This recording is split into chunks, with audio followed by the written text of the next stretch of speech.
the S2000 was a two-seat autos underway for basically finished years.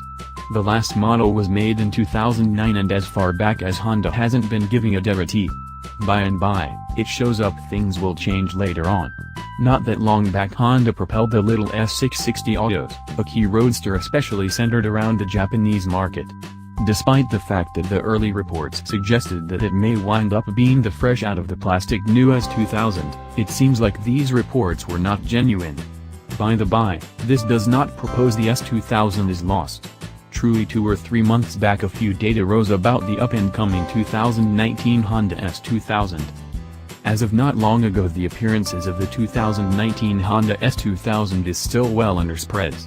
By the by, all things considered, it is fairly protected to assume it won't be as finished the main as the fresh out-of-the-box new Civic Type R. Most reports seem to prescribe the auto might be built using Acura's fresh out-of-the-plastic new business style.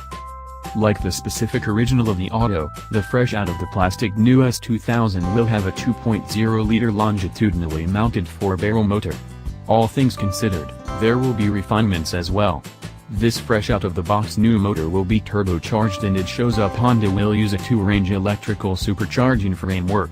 This will expel turbo slack from the little motor, and it will give it a fantastic amount of torque at bring down RPM.